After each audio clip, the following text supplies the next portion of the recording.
Juan Kapitulo 6, versikulo 35.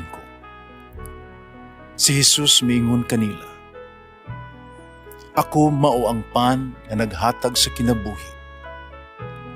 Ang muari kanako dili nagayod gutomon, ug ang mutuo kanako dili nagayod uhawon." Ang mga puno Pan sa kinabuhi.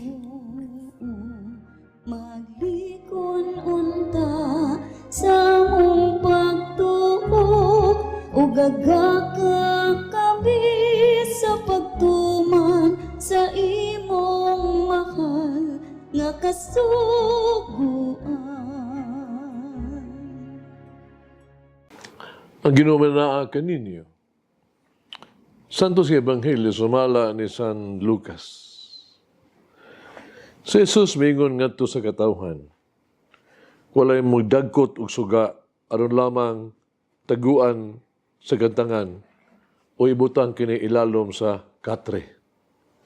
Kundili iyang hinuong ibutang sa tungtunganan aron makakita sa kahayag ang musulod sa balay.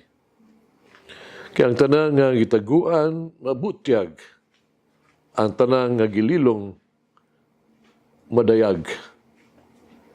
Busa, pagmatgon kamo sa inyong pagkamati, kay katong adunay hatagan pagdugang, apan ang walay iya, kuhaan, bisan paggani, ang jutay nga iyang giisip nga iyaha. Ang Ebanghelyo sa Ginoo. Pasalamati ang Ginoo kay siya maayo, ang iyang gugma mulungtad hangtod sa kahangturan. Pasalamati ang Diyos sa tanang mga Diyos, ang iyang gugma malungtaron. Pasalamati ang Ginoo sa mga Ginoo, ang iyang gugma balungtaron.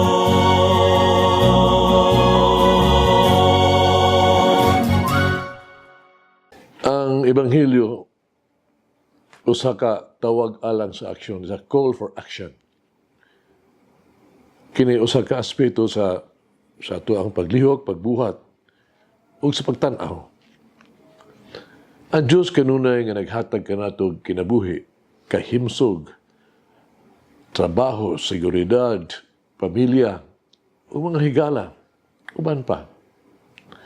Ang Diyos kanunay naghalad sa iyang gugma ug sa iyang pagpasaylo ug sa iyang mga panalangin. Gihatag sa Diyos ang ato ang mga hangyo sa pag-ampo. Sa naminaw sa ato ang mga pangamuyo. Ang Diyos nagpaila sa iyang kaugalingon, nagpadayag sa iyang mga dalan, nagtudlo diya sa mga pulong. Ikanining tanan nga mga butang, kinahanglan natong buhaton ang usa ka butang. Ang pagbuhat ug usa ka butang mao ang pag-atiman, pag-amuma o pagkaresponsable sa unsay atong nadawat gikan sa Dios.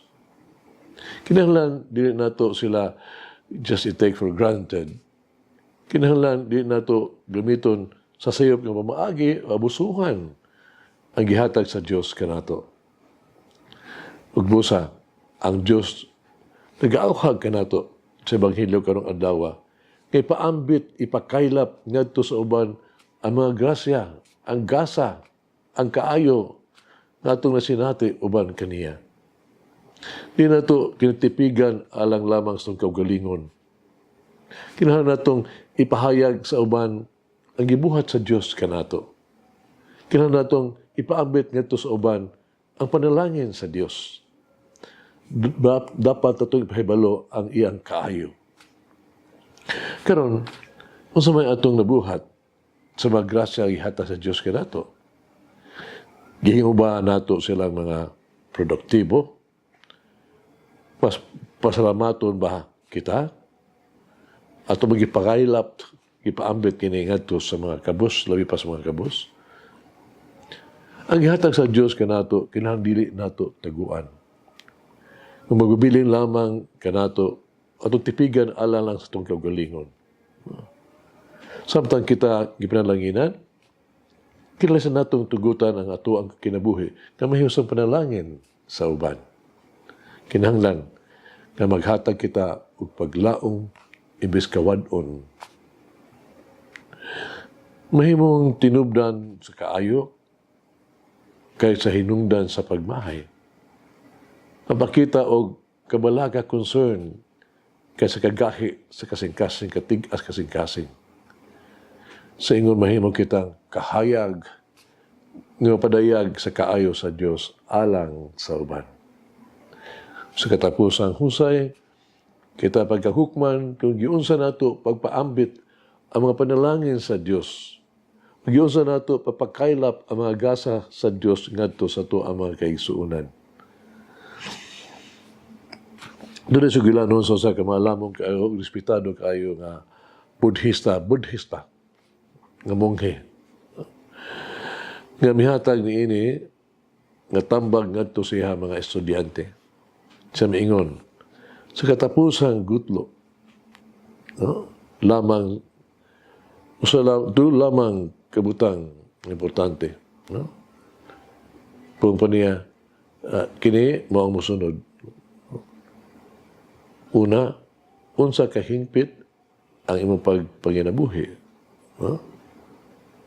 Kaduha, unsa kalawom ang imong gugma, paghigugma. Sa katulo, sa katapusan, yung sarili mo, pag-uli o paggamit. No? Ang mga butang, na dili para imo. Hagits kinabuhi. Unsaon nato, mahimong panalangin sa ato ang pamilya, sa ato mga higala, sa ato pa sa mga tibawa ang kabus. Mag-aampo kita, hinahal nga Ginoong Hesus, among kinabuhig, among gugma. Gidahay ko ikaw, pasalamat ako nimo, maayo ka, kaayo ka nako. Ikaw na maghihatagon kaayo. Tuguti ako, nga ipaambit ang imong kaayo ug ang tanan nimo mga grasya. Tuguti ako, nga magpasalamat sa imong tabang ug imong kaayo. Tudoy ako o Ginoo, Jesus, na dinunta hakog ug kakuripot. Tabangi ako sa pagdikay, sa pagunahuna lamang sa kaugalingon.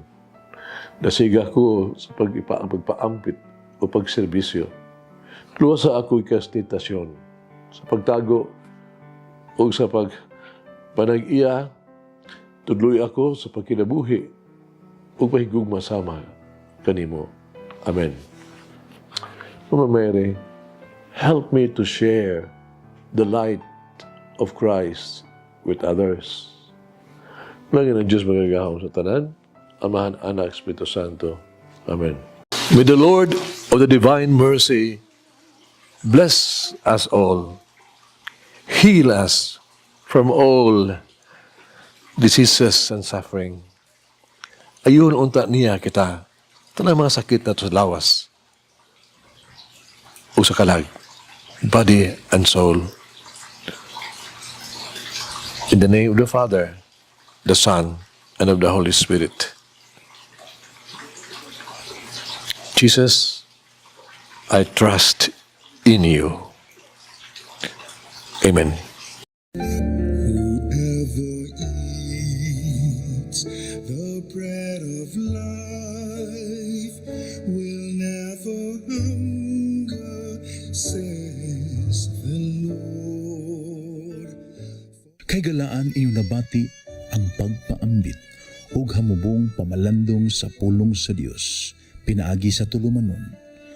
Pan sa kinabuhi nga gidumala ni Monsignor Daddy Silva. Hangtod na usab sa sunod higayon, daghang salamat.